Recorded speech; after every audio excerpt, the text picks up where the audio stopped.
as you could see in the footage before, my build has absolutely no problem killing enemies. It has 150 kpm, and there's no problem traveling from point B to point A. The reason I'm playing Void Cascade instead of Disruption or Survival is because I think Survival is it's very easy. Like, you just kill enemies and go to level 999, and all you 9999, and all you do in Disruption and Survival, really, when you get to damage cap, or not damage cap, when you get to level cap, is you just show off your damage numbers. Now, how practical are damage numbers when they already one-shot everything at a certain level? It's not practical. There's no use for it. There's no use to going higher and higher and higher when there is already a ceiling that you have surpassed 50 years ago. I want a build to be more general, a build that's good, that can be used on every mission with no problem. That's why I'm using Ash, for example. He has a good survivability with his invisibility.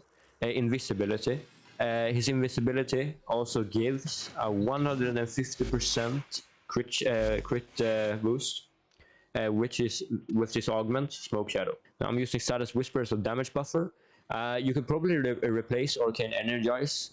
It's probably not needed when I think about it. I always have max energy, but I think it's just a quality of life Arcane. Now this is the build that I normally use. I use Holster Ramp. On equip, Squad gains 60% weapon damage for 3 seconds, and Vigorous Swap on equip 165% damage for 3 seconds. Now the reason I'm using Vigorous Swap and Holster Ramp is because this build is mainly focused around Exodia Contagion and my melee, which is a Bala melee. Now, as soon as you double jump and switch your melee and do a Contagion attack, as you can see up in the effects here, you always get these two damage buffers. So you get a lot more damage just by having Holster Swap and Vigorous Swap. Very good. I did not have it before, but my damage increased very much. This is the build, obviously. Prime Sure-Footed. It can be replaced by Handspring, which I used for a very long time. I recently got this mod. Now, as a primary, I use Latron because it has... And I made it a status build, as much status as possible, and also as much puncture as possible. And now some corrosive, not a lot, but some. Because this is obviously my armor stripper. I'm not using the Shuriken augment, because that would mean I had 2 augments, which takes up a lot of mod slots.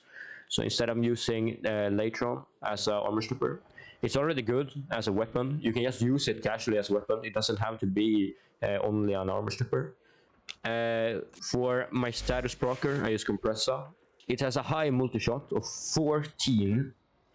Fire rate, very good. It has a pretty low reload, high Riven disposition, a lot of status, and it's on par with Epitaph. It's not as good as Crone Control, but it's good enough. You don't really... There's no real difference. My Riven has ammo maximum, multi-shot, and toxin, and damage grenadier. And I think you would want this for like any Riven, at least toxin and multi-shot. You probably want some other status effect just as much as possible. You probably also want to use the secondary encumber to get more status. This is the Saw, very good to JAde, Heya, and Bala. And as you can see, this is my build. A lot of critical chance, 147. Crit multiplier is 7 times, lots. And we have built around the status effect corrosive. We're also using melee exposure, a new thing. Which on ability cast gain 10% corrosive damage on melee strikes for 25 seconds, stacks up to 240%. Now it's just a free damage boost basically. Now you don't need Dreamer's Wrath, we're not going to do any heavies, but I have it because it looks good to not have any empty mod slots. As my Riven here says, crit chance, crit damage, slash, and chance to gain combo count. Now we're using Focus on Madurai, of course. Standard, and Companion is Nautilus to get that free crowd control. This is the build. Volcalock I'm using this. Just a lot of bonuses. Now, as you can see, you go invisible, activate status whisper, and then you just go around like this and just kill all your enemies.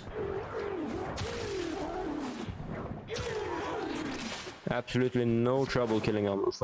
And it obviously goes up all the way to level 2000, at least level 2500, as you could see in my footage before. I didn't want to go to level 9999, mostly because I have a life and I didn't have time for it. Now, some of you might find it questionable that my arcane shards are melee crit damage, Tau Fulgurant Crimson, casting speed. Now these two, you could obviously replace them with more crit damage or something else, really, anything. But personally, I have them on parkour velocity, because being fast, especially in Void Cascade, is important.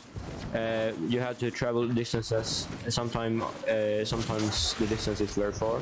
So being super fast is very helpful. It's just a quality of life, really. You could obviously replace it if you just don't want to, but personally I use it. Now and lastly, for my operator, the equipment, I use 147. The reason I use 4 is because it's a flying disc, and the disc can bounce between enemies. Now that might not seem useful, but I find it more useful than 177. This I find it more useful than Propa. I just do. I don't know. You can probably use whatever. I will mostly use Raplak. And Certus is always a must. So 147. I use Magus Lockdown for just crowd control. Magus Melt to get a lot of damage. With this, you don't have to use Void Strike to kill a Void Angel without it spawning the bubbles. That's also why I dash in the video every time. It deals a lot of damage. We use Eternal Eradicate to get 60% damage ramps for 8 seconds, and Eternal Onslaught, so that when we use Void Strike, we get a 180% crit chance for 8 seconds. Now, that's all for my video. Thank you so much for sticking around and watching this entire thing. I have not made a video in a really long time, and I'm thinking I'm going to come back to making YouTube videos. So hopefully you will stick around. I will probably upload more YouTube videos. Can't promise when, but I will see you when I do. Bye.